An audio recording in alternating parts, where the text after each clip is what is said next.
Hi, I'm Justin Andre Avendaño, and I'm an undergraduate student at Stevens Institute of Technology studying physics and computer science. I came to the US to study physics, but I always make sure to bring my culture along with me everywhere I go. That's why today, in collaboration with the Soft Matter Kitchen, I'm going to show you guys Maja Blanca. So what is Maja Blanca? Maja Blanca is a Filipino dessert created using coconut milk, sugar, cow milk, corn, and cornstarch. We usually top the pudding with either coconut shavings, cheese, or something called latik, which is reduced coconut cream with molasses. Maja Blanca is Spanish for white delicacy, referring to its white color as a dessert. It's a pretty easy dessert to cook up.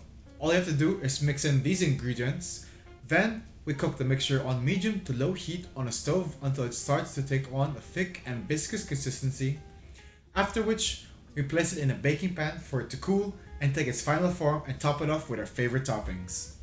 Rheology is the study of deformation and flow of material, and in the normal process of cooking Maja Blanca, there are a lot of interesting rheological changes going on during this. But today, I'm sharing with you a little accident that I discovered when I added too much cornstarch. Well, after some experimenting, I created a weird feeling goop that I could only describe as a solid and at the same time a liquid. Its behavior almost reminded me of Oobleck. Oobleck is a non-Newtonian fluid where if you try to hit Oobleck with your hand, it feels as hard as concrete, but if you let your hand rest on top of it, it sinks. This is an example of shear thickening. Increasing the amount of stress or the rate of deformation I apply makes the material behave more like a solid. One way for shear thickening to occur is when we have a colloidal suspension that jams at a high shear rate. In Oobleck, the colloidal cornstarch particles pack against each other at high deformation rates and make the material behave more like a solid. We are also able to see similar behavior when we add too much cornstarch to our Maja Blanca. I accidentally made the volume ratio of cornstarch to coconut milk approximately 1:1 instead of a 1:4. This created a weird dough-like material that felt like putty when I grabbed it, but when I let go, it drooped down like a liquid. As I was playing with this new material, I asked myself, what if I poke it really fast? Will it do the same thing when I grab it? How does this compare to cornstarch and water? I decided to make some Oobleck to compare, but when I made it in a 1:1 ratio, it was nothing like what I had expected. I had to make it in a 1:2 ratio to get a shear thickening fluid, but I'll talk more on this later. Here, we can see that if I bounce the material, it hits the surface and momentarily holds its shape. It doesn't really bounce, but we can clearly see that the shape starts to flow outward as the material turns back to its liquid form. But with the Oobleck, it also doesn't bounce, but almost immediately turns back to liquid. A lot faster than the coconut milk. In this other test, we can see that if I drop an object on top of the fluid, it leaves a permanent crater the size of the object that doesn't bounce back or get filled back in, meaning it plastically deforms. What this essentially means is that when a stress is applied to the fluid, it permanently changes its shape. The Oobleck, on the other hand, allows the spoon to sink to the bottom, and when removed, the Oobleck almost immediately regains its previous shape. So why does this happen, and why does its behavior look different from Oobleck, especially when they're prepared at the same volume ratio of liquid to cornstarch? Here in this video, we can see the difference in the mixtures of water Oobleck compared to the coconut milk. In this other experiment, one set is using 11 tablespoons of water to 12 tablespoons of cornstarch, which is about the same as the coconut milk one, while the other set is using a 1:2 ratio of water to cornstarch to create Oobleck we know and love.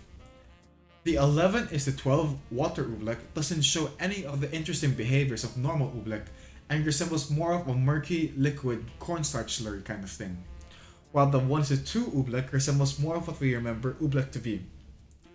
We also notice that the 11:12 Oobleck doesn't seem to act like a non-Newtonian fluid at all.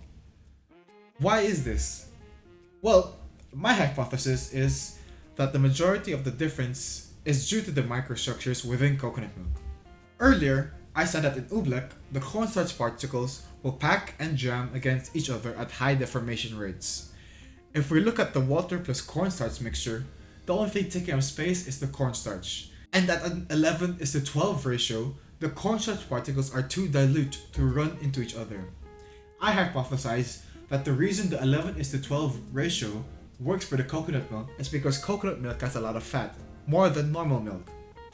Roughly about 24 grams of fat is in 100 grams of coconut milk, compared to 2 to 3.5 grams of fat and 100 grams of whole milk that I used. These fats are in the form of droplets that take up significant amount of space within the coconut milk. This means that there is less space for our cornstarch to spread, and they will pack and jam against each other at a lower concentration. Hence, why our cornstarch plus coconut milk mixture requires less cornstarch to show non-Newtonian behavior. And that's how rheology can become a yummy experiment. It's really cool to finally see the rheology at play in what we consider our favorite foods. From using Oobleck to Maja Blanca, we can now get a good grasp of how shear thickening and viscoelasticity can be incorporated into gastronomy. Just be careful not to add too much cornstarch to your Maja Blanca next time you cook it up, or else you'll end up like me with a thick, not so great tasting mess.